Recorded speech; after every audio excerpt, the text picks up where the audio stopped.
o versículo 7 do capítulo 1, 1 Samuel 1, o versículo 7. É o inverso. É o capítulo 1 e o versículo 7. 1 Samuel 1, 7. Diz assim: isso acontecia ano após ano. Sempre que Ana subia à casa do Senhor, sua rival a provocava, e ela chorava e não comia. Apenas esse texto da palavra do Senhor. Deus, nós queremos pedir a Ti que venha falar ao nosso coração. Nós somos gratos ao Senhor por tudo quanto o Senhor já tem nos proporcionado, por a Tua presença que é real neste lugar, por vidas que já foram tocadas, ó Deus, nesta noite. A Ti o nosso louvor e a nossa gratidão. Fale, ó Deus, com cada um através da Sua palavra, em nome de Jesus. Amém. Queridos, eu sou grato a Deus por tudo quanto Ele tem nos proporcionado nesta noite de culto, de adoração ao Seu santo nome. Nós fizemos na semana passada, no domingo passado, um chamado para que toda a igreja, no curso dessa semana, lesse junto a mim o livro de Gálatas. Quantos conseguiram concluir o livro de Gálatas? Amém? Nem todos. É um desafio que nós queremos propor à igreja, e às vezes é muito fácil ler um capítulo apenas por dia. 3 minutos e meio você consegue fazer a leitura de um texto. E se nós conseguirmos que toda a igreja leia juntamente conosco, você, quem sabe, até o final do ano, conseguirá ler todas as cartas menores escritas até o final do ano, e aí nós leremos Mateus, Marcos, Lucas, Atos, 1ª e 2ª Coríntios, carta aos Romanos, e depois nós vamos ler o livro das Revelações, Apocalipse. Então eu quero encorajar os irmãos a fazer a leitura nesta semana do livro de Efésios. São apenas 6 capítulos também. Você vai poder ler o primeiro capítulo na segunda-feira, o segundo na terça, e assim sucessivamente. No sábado você concluirá a leitura do livro de Efésios, quando Paulo vai encerrar fazendo um chamado aos irmãos, que no demais, irmãos meus, fortalecei-vos no Senhor e na força do seu poder. E aí ele vai nos encorajar a tomarmos as armaduras de Deus, para que possamos resistir o dia mau. E estamos vivendo esses dias maus. Portanto, eu quero convidar todos os irmãos nesta semana a tomarmos a leitura do livro de Efésios. Se você não leu Gálatas, você consegue ler com 2 horas. Faça a leitura e aí você vai poder dar continuidade, juntamente com todos os irmãos, à leitura do livro de Efésios. Amém, meus irmãos? Amém? Amém. Graças a Deus. Nós lemos um texto bíblico da palavra do Senhor, do livro de Samuel. É um texto muito conhecido de toda a igreja, de todos os irmãos. Eu acredito que alguém em algum tempo já tenha lido o livro de Samuel. A Bíblia vai relatar a respeito da cidade de Siló. Siló foi o principal centro de adoração a Deus, de culto de Israel, por cerca de 300 anos, antes da construção do templo de Jerusalém. A cidade de Siló, ela abrigava o tabernáculo e a arca da aliança, que simbolizava a presença de Deus. E ali, naquela cidade, os israelitas se reuniam para as festas, para orações, para sacrifícios ao Senhor. E o livro ele inicia descrevendo, relatando de que havia um certo homem de Ramataim, Zufita, lá dos montes de Efraim, chamado Eucana. Eucana era o nome deste homem. Ele era filho de Jeorão. E a palavra vai dizer que ele tinha 2 mulheres. Versículo 2 de 1 Samuel. Uma se chamava Ana e a outra se chamava Penina. Todos os irmãos conhecem a história de Ana e de Penina. A Bíblia relata, ela descreve a história destas 2 mulheres que residiam numa mesma casa, 2 realidades distintas, residiam no mesmo ambiente, todavia 2 realidades distintas. Ana carregava consigo um desejo, uma esperança. Penina carregava consigo resultados visíveis, palpáveis, apreciáveis, resultados que podia se ver andando pelos corredores da casa. Uma tinha filhos, a outra tinha algo que só Deus podia cumprir. Uma tinha filhos, a outra tinha esperança, a outra tinha consigo um desejo, uma vontade que só Deus poderia cumprir. Como disse, uma tinha filhos, a outra trazia consigo silêncio, talvez frustração. E todos estes anos, e todos os anos, a palavra vai dizer que ocorria um cenário, havia uma cena, porque o versículo 3 diz que todos os anos, este homem chamado Eucana subia à cidade de Siló. O que tinha em Siló? Um lugar de adoração, um lugar de oferecer sacrifício. E Eucana subia de sua cidade a Siló para, eu quero destacar isso, para adorar e sacrificar ao Senhor dos exércitos. O que Eucana ia fazer? Oferecer sacrifício? Não. Primeiro, adorar e oferecer sacrifícios ao Senhor dos exércitos. A adoração, ela traz consigo um entendimento de que é necessário antes do sacrifício. Porque quando nós chegamos ao local de adoração, significa um reconhecimento de que aquele que vai receber a adoração, ele é digno. Nós acabamos de louvar agora. Tu és digno de tudo. Apenas o meu corpo físico neste ambiente, melhora o retorno para mim.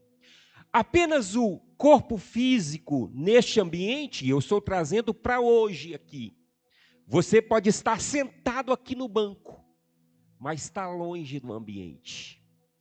Você pode estar sentado neste lugar, dizendo que está adorando e na verdade não está. Você é simplesmente um corpo presente, mas um espírito distante do lugar de adoração.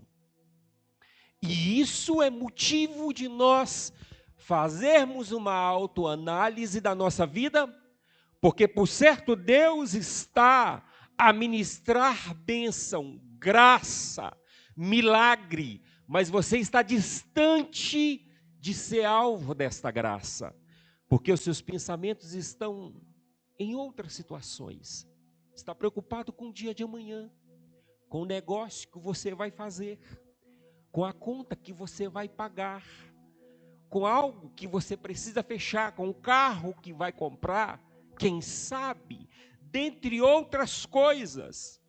Mas a palavra está dizendo que Eucana, detalhe, Eucana não é qualquer homem, Eucana é um homem de posses, é um homem de riquezas financeiras. A palavra vai dizer que ele vai a Siló. Siló, como disse, é o lugar de adoração. E ele vai para lá adorar e para oferecer sacrifícios ao Senhor. Olha aqui, a palavra diz que nós devemos nos apresentar ao Senhor em o quê? Sacrifício o quê? Vivo. Vivo. Não pode ser sacrifício morto. Eu pergunto, você está vivo? Ou você está morto? Você cheira bem diante do Senhor? Ou você cheira mal diante do Senhor? O sacrifício que você oferece agrada ao Senhor? Exposta no coração de Ana, que só o Senhor poderia resolver. Caminha no raciocínio comigo. Quem traz, guarde isso, quem traz sobre si propósitos de Deus, às vezes passará por humilhação. Quem traz sobre si propósitos de Deus, certamente passará por humilhação. É Bíblia. Quer ver? José. José tinha um propósito, tinha um chamado de Deus. José viveu situações que muitos de nós não suportaria. Entregaria o cargo, o trabalho, o chamado. Diria assim, não vou suportar. Estou abrindo mão. Não vou aguentar. Eu estou abrindo mão. Mas guarde isso. Quem traz sobre si propósitos de Deus, certamente passará por humilhações. Se você percebe que na sua vida tem um propósito, tem um chamado de Deus, guarde isso. Certamente você viverá dificuldades. Mas é necessário entender que isto são propósitos de Deus. É trabalhar de Deus na vida daqueles que são chamados. Quer mais um? Davi. Davi tinha um propósito, mas viveu perseguições, dificuldades. Viveu dores que muitos de nós também não suportaria. Que é outro, Mardoqueu, tio de Esté, no qual o homem, desejoso de ver a sua morte, lhe fez uma forca. Vou enforcar Mardoqueu. E fez a forca. E preparou o cenário. E de repente um dia o rei chama. Ora, o que eu posso fazer com o homem ao qual o rei deseja honrar? E o homem, pensando que era ele, ora, rei, pega o cavalo real, uma veste real, e coloca o homem a qual o Senhor deseja honrar, e manda que um dos seus generais vá puxando o cavalo e gritando pela cidade. Assim se faz com o homem ao qual o rei deseja honrar. Era o algoz, era o inimigo de Mardoqueu, que estava orientando o rei, não sabendo ele que o rei desejaria honrar quem? Mardoqueu. Então aquele homem, inimigo de Mardoqueu, o rei vira para ele e fala: vai lá, pega o cavalo real, a veste real, a coroa real, o anel real, e coloque em Mardoqueu, e você vai gritando à frente: assim se faz com o homem o qual o rei deseja honrar. Imagina a frustração. Eu achei que era eu que seria honrado. Eu construí uma forca para poder matar Mardoqueu. Estou a fim de acabar com esse homem. Agora eu vou ter que honrar esse homem? Sim. Vou repetir. Quem traz sobre si propósitos de Deus, certamente passará por humilhações. Mas é necessário entender que neste processo, Deus vai te honrar. Deus vai colocar você montado no cavalo real. Deus vai fazer o seu inimigo gritar: o Senhor honrou ele, o Senhor abençoou ela, o Senhor prosperou, o Senhor repreendeu a enfermidade, o Senhor trouxe de volta o filho desviado, o marido afastado, a mulher que se afastou, o filho que caiu. Deus trouxe de volta, Deus honrou. Eu queria ver a destruição, mas eu estou vendo vida. E a palavra vai dizer: outros homens que viveram os propósitos e foram abençoados. Poderíamos dizer de Jó, poderia dizer de Jeremias, o profeta das lágrimas, dentre tantos outros homens, do qual a Bíblia relata no livro de Hebreus, dos quais o mundo não era digno. Homens dos quais o mundo não era digno. Mas vamos lá. Eucana está subindo. Ele vai sacrificar, ele vai adorar e sacrificar o Senhor. As boas porções que Eucana dá a Ana não tira, não ocupam o lugar do propósito. Ainda que alguém te ofereça alguma coisa, é passageiro. O que Deus tem é eterno. Não troque aquilo que é passageiro por aquilo que é eterno. As coisas deste mundo, esse prazer que agora tem uma aparência muito boa, é gostoso às vezes. Todavia, é passageiro. O que Deus tem é eterno. Vou te orientar.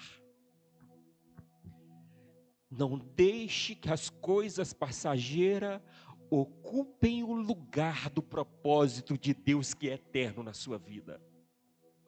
Porque os propósitos do Senhor afetará gerações através da sua vida. Penina tinha filhos, Ana não tinha. E em razão disso, Ana é provocada constantemente. Imagine você o peso disso no contexto familiar. Casada com Eucana, todos viam, todos sabiam, todos comentavam: não entendo essa mulher. Até hoje não gerou filho para o homem. Casar há 10 anos, não tem filho ainda, não entendo. A outra está lá cheia de filho e ela não dá filhos ao marido Eucana. Estranho. Mas o que ninguém via era que havia um propósito do Senhor. Ana não era estéril de propósito, ela estava em um processo.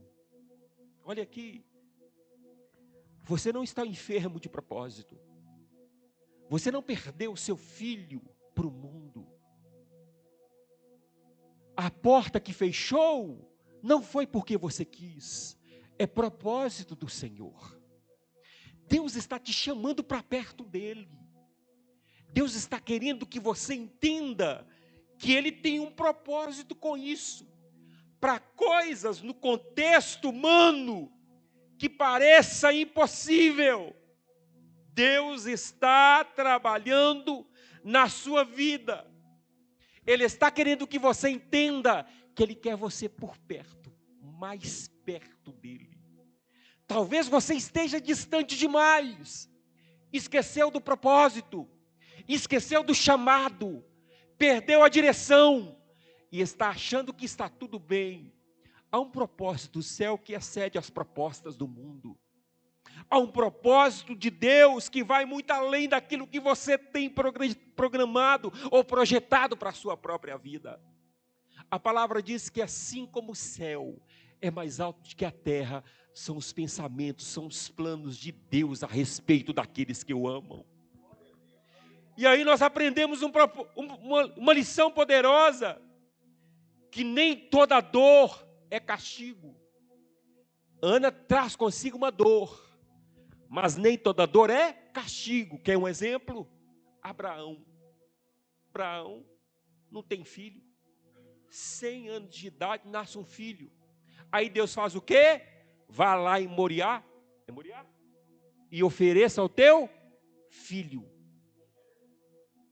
Parece que é castigo. Deus me castigou. Deus está triste comigo. Mas vai lá, Abraão. Isaac, caminhando para o lugar do sacrifício, da adoração e do sacrifício. Ele fala com seus servos: fica aqui. Eu e o moço vamos subir. Nós vamos fazer o quê? Adorar. Adorar. E sacrificar o Senhor. E depois nós retornaremos, nós voltaremos. Se Abraão não ouve a voz do Senhor, hoje nós não estaríamos aqui contando o que ele viu e ouviu, quando ele levanta o cutelo. E quando ele desce, talvez com o coração partido, ele olha para aquele moço bonito. E o anjo do Senhor parado do céu: Abraão, não faça isso. Agora sei que temes a Deus. Eis aí o cordeiro, Abraão. Olha aqui. Deus está procurando adoradores. Deus está procurando adoradores. Deus está em busca de verdadeiros adoradores.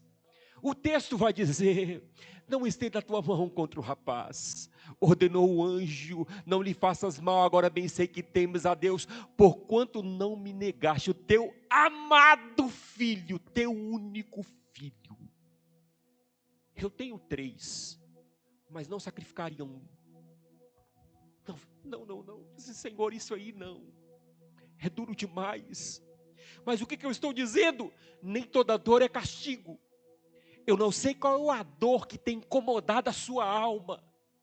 Eu não sei qual é a dor que tem angustiado o seu coração. Aprenda a entender propósitos de Deus. Vai a segunda lição para nós. Nem toda espera é abandono. Nem toda espera é abandono. O salmista vai dizer no Salmo 40, ele esperou com paciência no Senhor. E ele se inclinou e ouviu o meu clamor. Aqui. Se é que você tem esperado no Senhor, parabéns para você. Mas quando o Senhor inclina, o que Ele ouve? O que Ele tem ouvido de nós? O que Ele tem escutado que sai da nossa boca? É necessário entendermos que há um propósito de Deus em todas as coisas. Deus não perdeu o controle das coisas. Deus não perdeu o controle da sua vida.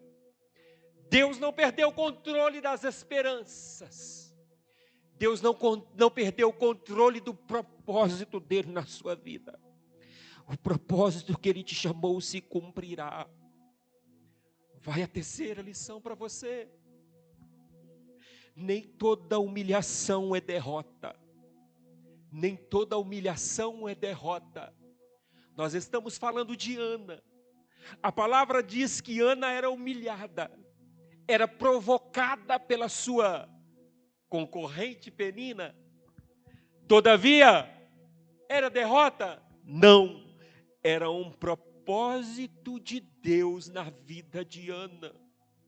Às vezes você está esperando, às vezes Deus está te preparando para gerar algo em você que vai marcar gerações. Eu vou repetir. Talvez Deus está te preparando para gerar algo em você que vai marcar gerações. O que vai marcar gerações? Alguém um dia vai lembrar, foi as orações dele, foi as orações dela, foi a palavra dele, foi a palavra dela, foi o clamor dele, foi o clamor dela pela minha vida. E hoje eu estou aqui, falando dessa salvação, desta graça, anunciando aquilo que o Senhor fez na minha vida. Aleluia. E quanto a Ana, há uma prática que devemos adotar. A palavra vai dizer que todos os anos, ano após ano, versículo 7 de 1 Samuel, sempre que Ana subia à casa do Senhor, ano após ano, sua rival a provocava e ela chorava e não comia. Versículo 9 vai dizer que certa vez, quando terminou de comer e beber em Siló, estando o sacerdote ali sentado numa cadeira junto à entrada do santuário, Ana se levantou e com a alma amargurada chorou muito e fez o quê? E orou ao Senhor. Vai uma lição. Ana transformou sua dor em oração. Ana transformou sua dor em oração. Versículo 10. E com alma amargurada chorou muito e orou ao Senhor. Venha comigo. No olhar humano, numa perspectiva humana, Ana até teria o direito de retrucar Penina, sim ou não? Numa perspectiva humana, Ana poderia se vingar. Eu sou amada de Eucana. Você vai padecer comigo que até minhas roupas você vai lavar da agora para frente. Não vai ser nem minhas servas. Vou te castigar. Ana poderia se afastar. Ana poderia endurecer o seu coração. Mas ela fez algo diferente. E que às vezes é difícil a aplicação, mas ela o fez. Ana fez algo diferente. Talvez de difícil aplicação para mim e para você, mas ela o fez. E o resultado revelado deve motivar a mim e a você tomar a mesma decisão, o mesmo caminho. Qual é o caminho? Na oração. A palavra vai dizer que ela orou. Tem um louvor que é maravilhoso. Ele diz assim: na oração encontro calma, na oração encontro paz. Orar a Deus faz bem à alma, falar com Deus me satisfaz. Vamos. Grande é o nosso Deus e as obras que Ele faz. Em teu amor não tem limites, em seu perdão encontro paz. A próxima estrofe. Falar com Deus é o que eu preciso, pois Ele é a fonte de poder. Só nele a vida faz sentido, pois me dá forças para viver. Grande é o nosso Deus, e as obras que Ele faz em seu amor não tem limites. Em seu perdão encontro paz. Que Ana fez? Ana orou ao Senhor. E a palavra vai dizer que ela não discutiu com quem provocava. Ela se derrama, ela comunica, ela desabafou com quem podia resolver a sua demanda. Ela fala com quem pode resolver o seu problema. Ela entendeu algo poderoso. A dor que não vira revolta, vira oração. A dor que não vira revolta, vira oração. Vai aqui. Penina provocava, mas sem perceber uma coisa, que a sua provocação deu direção a Ana. Quando nós buscamos a direção dos céus, entendemos o propósito de Deus, e nós percebemos que o que parecia um ataque era direção. Eu vou atacar a Ana, eu vou zombar de Ana, eu vou provocar a Ana, mas Ana entendeu e ela tomou uma direção e ela foi para oração. Deixa eu aplicar isso aqui. É muito certo, irmãos, que todos nós estamos vivendo uma provocação do inimigo. Na quarta-feira, o pastor James deu um estudo bíblico falando como resistir às provocações. É muito certo que Satanás esteja te provocando. Talvez ele mesmo esteja atuando, mas às vezes pessoas estejam sendo usadas para provocá-lo.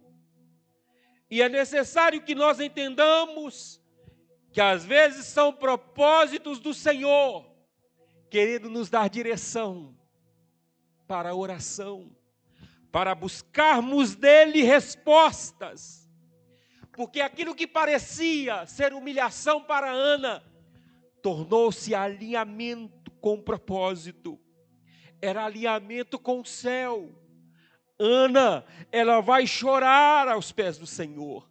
Ela vai clamar a quem resolve.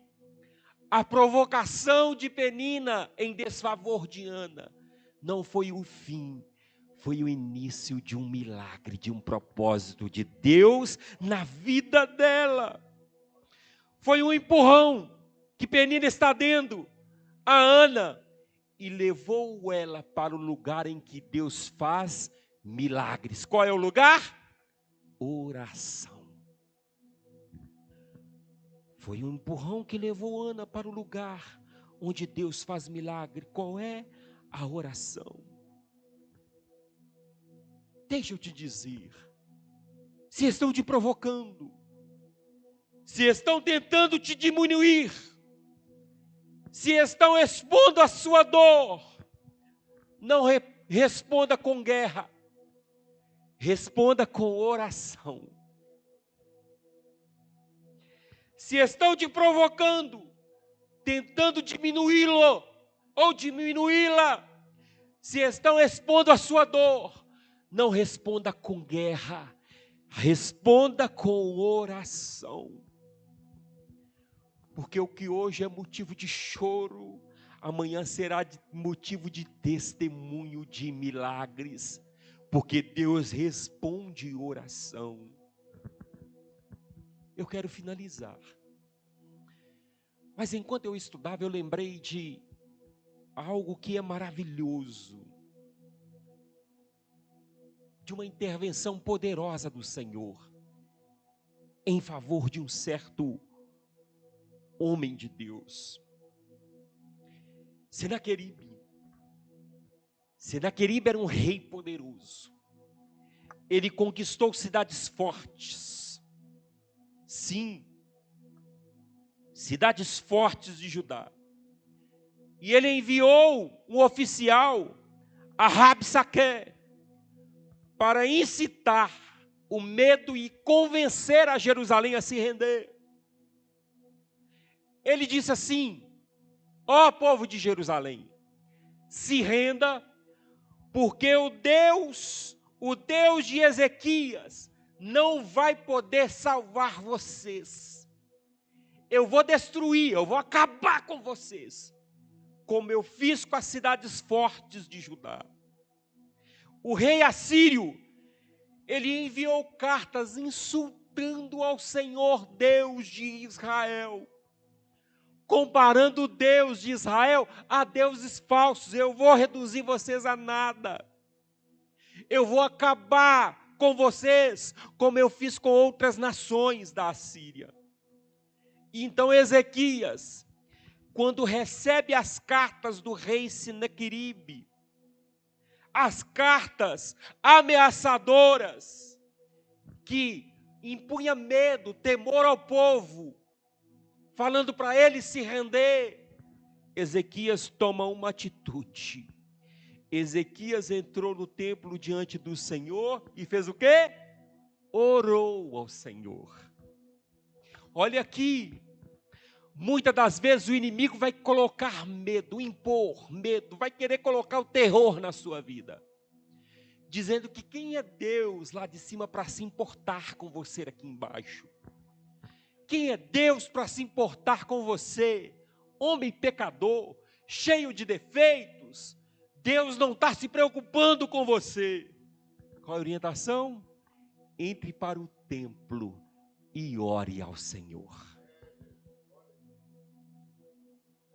O profeta Isaías, quando Ezequias leva a carta a Isaías, eu imagino Isaías pegando a carta das mãos de Ezequias, e ele lê a carta de Senaqueribe, dizendo: vou acabar com todo mundo, vou destruir tudo, eu sou rei poderoso, vou destruir tudo, insultando o Deus de Israel. Mas quando o profeta Isaías pega aquela carta e lê, era como se ele dissesse: ô Ezequias, essa carta está com o endereço errado, não é para nós. O Deus de Israel, o nosso Deus, certamente nos dará vitória, porque ele não confrontou um Deus morto, mas ele confrontou o Deus vivo de Israel, e o Senhor nos dará vitória. Ezequias, olha aqui, segundo o relato bíblico, o Senhor enviou milhares e milhares de anjos. Não, o Senhor enviou um anjo. E um anjo matou 185.000 assírios no acampamento. Oh, glória! Oh, glória! O Senhor enviou quantos anjos? Um anjo. E matou 185.000 assírios no acampamento. E eles saíram desesperados. Sabe por quê? A oração de um homem moveu a mão do Senhor. Olha aqui. Senaqueribe retirou-se. E tempos depois ele foi assassinado por seus próprios filhos na Síria. O que eu quero dizer com isso?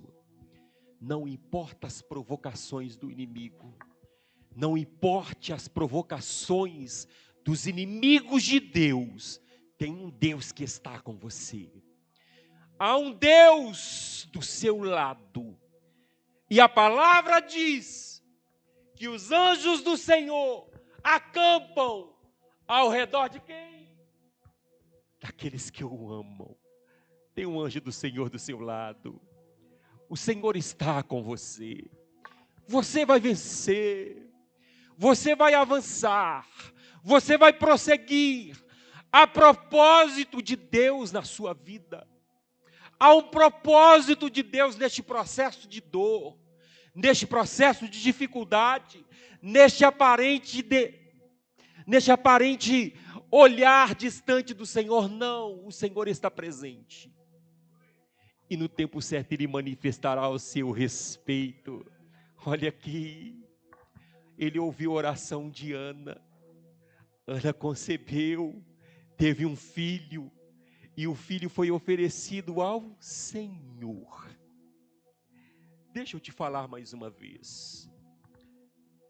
Não se apresente diante do Senhor sem antes adorá-lo. Reconheça que Ele é digno da sua adoração. O seu sacrifício é importante, sim, mas a sua adoração toca o coração de Deus.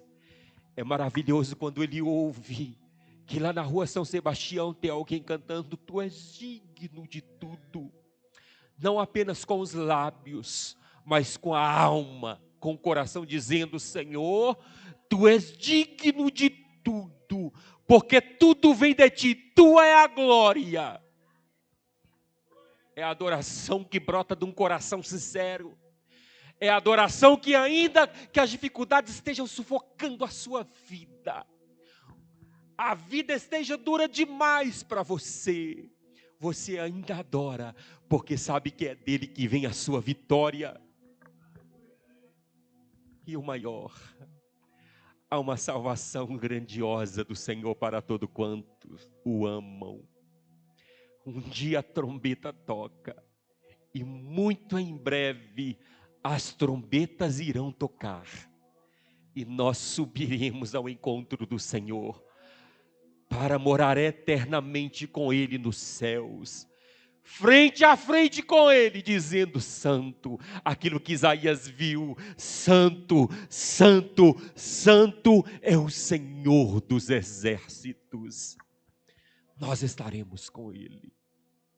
Mas olha aqui, aprenda que é necessário nós nos apresentarmos a Ele em adoração, adorá-lo, mas oferecer também sacrifícios ao Senhor.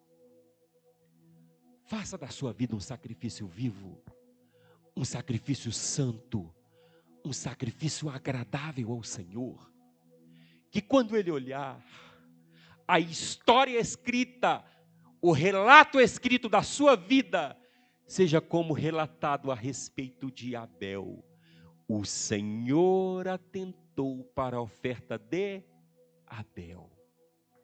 O Senhor atentou para a oferta de James, de Francisco, e por aí vai. O Senhor atentou para a sua oferta nessa noite. Que esta seja escrita, que do culto desta noite seja o relato escrito: o Senhor atentou para a minha oferta.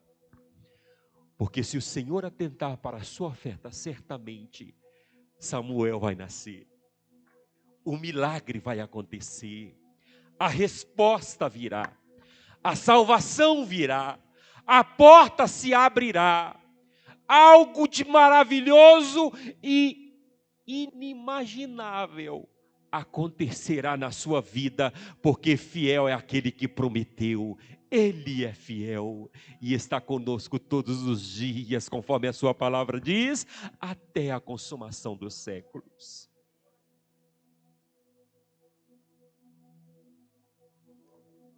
O episódio entre Senaqueribe e Ezequias destaca o confronto entre o orgulho assírio e a fé de Ezequias na proteção divina conquistada na oração. No contexto humano, irmãos, era impossível Ezequias vencer a guerra. Mas naquilo que nós não podemos, o Senhor guerreia por nós. Deus guerreia por você. Eu quero orar por você, mesmo assentados. Não precisa levantar. Eu quero que você peça ao Senhor e fale com Ele a sua dor, o incômodo da sua alma. Mas seja sincero até consigo mesmo. porque Deus conhece todas as coisas. Não adianta você camuflar, porque Ele conhece a dor do seu coração. Ele conhece a necessidade da sua alma, então seja sincero com o Senhor. E peça a Ele: Senhor, eu quero testemunhar como Ana testemunhou. Eu quero ver milagres como Ezequias viu. Eu quero vivenciar coisas poderosas e grandes da Tua parte. Pai de amor, nós estamos diante da Tua presença nesta noite uma vez mais.